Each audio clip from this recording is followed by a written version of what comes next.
আসসালামু আলাইকুম, learn with নাফিল চ্যানেলে আপনাদের সকলকে স্বাগতম জানাচ্ছি।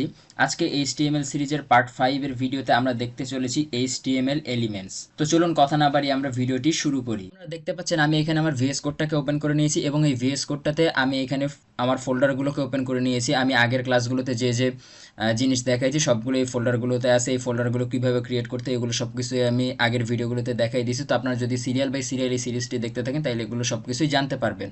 তো আজকে যেহেতু ক্লাস 5 এখানে এইচটিএমএল এলিমেন্টস নামে একটা ফোল্ডার করে নিয়েছি, তো আমি এর মধ্যে একটি index.html বলে ফাইল ক্রিয়েট করে নিচ্ছি।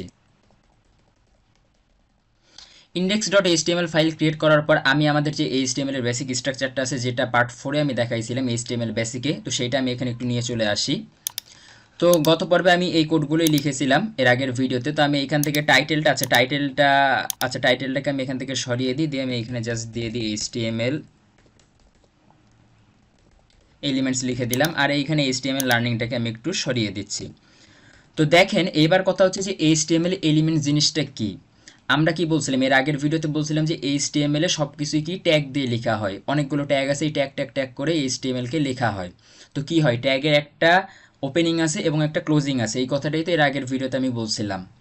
তো এইখানে যদি আমাদের যে ট্যাগগুলো আছে, মনে করেন যে বডি ট্যাগের শুরু আছে এবং বডি ট্যাগের একটা শেষ আছে। আবার এখানে হেড ট্যাগ মনে করেন ওপেনিং হয়েছে, হেড ট্যাগ একটা ক্লোজিং হয়েছে। আবার বলেছিলাম যে আপনার কিছু কিছু ট্যাগ আছে যাদের কি শুরু আছে বাট শেষ নাই, তাদের ওপেনিং আছে বাট ক্লোজিং নাই, সেগুলো কি আমরা এমটি ট্যাগ বলতাম। এগুলো আমরা আস্তে আস্তে ধীরে ধীরে আরও জানবো যে কোন ট্যাগগুলো আরও কী কী ট্যাগ আছে এইচটিএমএল এ। তো দেখেন এবার এইচটিএমএল এলিমেন্টস জিনিসটা হচ্ছে যে এইচটিএমএল এলিমেন্টসে তিনটা জিনিস থাকে, সাধারণত তিনটা আপনার ভাগ হয়ে থাকে। একটা হচ্ছে আপনার ট্যাগটা ওপেনিং হবে, ট্যাগটা ক্লোজিং হবে, আর এই যে ট্যাগটা ওপেনিং হলো এবং ক্লোজিং হইলো এর ভিতরে একটা কন্টেন্ট থাকবে, এই জিনিসটাকে মূলত এইচটিএমএল এলিমেন্টস বলা হয়ে থাকে। তো মনে করেন আমি এইখানে পরের ভিডিওগুলোতে আমি আরও ডিটেলস আপনাদেরকে এইচটিএমএল ট্যাগগুলো দেখাবো, বাট এখন আমি জাস্ট আপনারা মনে করেন যে আমাদের যে ওয়েবসাইটটা আছে এই ওয়েবসাইটে আমরা একটা প্যারাগ্রাফ করতে চাই। আমাদের ওয়েবসাইটে অনেকগুলো লেখা থাকে, বা আমরা খাতাতেও যখন লিখি তখন কি আমাদের বিভিন্ন প্যারাগ্রাফ করে আমরা লিখে থাকি। তো মনে করেন যে আমার ওয়েবসাইটে আমরা প্যারাগ্রাফ আকারে কিছু একটা দেখাইতে চাই। তো এর জন্য মূলত আমরা পি ট্যাগটাকে ইউজ করে থাকি। এই পি ট্যাগটা নিয়ে পরবর্তীতে আমি আরও ভিডিও দিব, ডিটেলসে আরও ভিডিও আসবে। তো দেখেন ট্যাগ লেখার আমি কি বলছিলাম, ট্যাগ লেখার নিয়মটা হচ্ছে যে আপনাকে একটা লেফট অ্যাঙ্গেল ব্র্যাকেট দিতে হবে, তারপর আপনাকে ট্যাগের নামটা দিতে হবে, তারপর আপনি যদি রাইট অ্যাঙ্গেল ব্র্যাকেট দেন তাইলে দেখবেন ভিএস কোড অটোমেটিক আপনাকে কি এই কোডটাকে বা এই ট্যাগটাকে আপনার ওপেনিং করলো, আবার অটোমেটিক ক্লোজিং করে দিল। এটা কেন করলো, কারণ ভিএস কোড যে সফটওয়্যারটা আমরা এটা ইউজ করতেছি এইটা খুব পাওয়ারফুল একটা সফটওয়্যার। এর জন্য এরা যখনই আপনি এটাকে ওপেনিং করবেন সাথে সাথে তারা এরা ক্লোজিংও দিয়ে দেয়। তো আমি এইখানে এই যে ট্যাগটা ওপেন হলো এবং ট্যাগটা ক্লোজ হইলো, এবার এই ট্যাগের ভিতরে আমি যে কোনো একটা কন্টেন্ট যদি দিই তাইলে এইটাই আমার মূলত হয়ে যাবে আপনার এইচটিএমএল এর একটা এলিমেন্টস।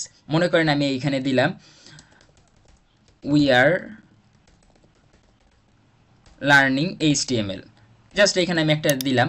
তারপরে আমি যদি এখন এইখানে রাইট ক্লিক দিয়ে একটা এটাকে ওপেন উইথ লাইভ সার্ভার করি, তাইলে দেখেন এটা আমাদের ব্রাউজার ওপেন হবে, এবং ব্রাউজার ওপেন হইলে কি আমরা এখানে দেখতে পাচ্ছি যে এখানে এটা চলে আসলো। ঠিক আছে, এটা কিন্তু একটা কি, এটা হচ্ছে একটা প্যারাগ্রাফ ট্যাগ দিয়ে আমরা প্যারাগ্রাফ লিখলাম এখানে। আপনি যদি এইখানে আরও অনেকগুলো লেখা দিতেন, ঠিক আছে, এই লেখাটাকে যদি আপনি কপি করতেন তাহলেও এটা কিন্তু আপনার হচ্ছে প্যারাগ্রাফ আকারে চলে আসতো। দেখেন এখানে যদি আসে, এই যে দেখেন প্যারাগ্রাফ আকারে এটা চলে আসছে, প্যারাগ্রাফ আকারে চলে আসছে।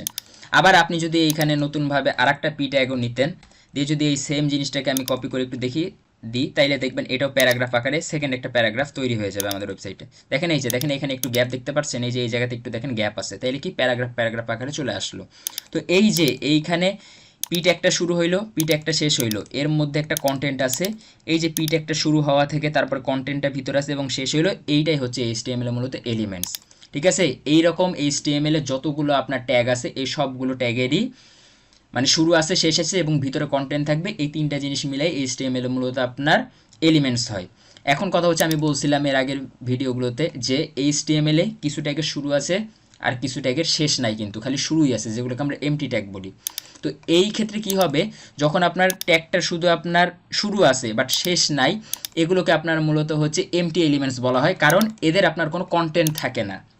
আমার যেমন এখানে শুরু আছে, শেষ আছে, ভিতরে একটা কন্টেন্ট আছে, এর জন্য এটা একটা এইচটিএমএল এলিমেন্টস।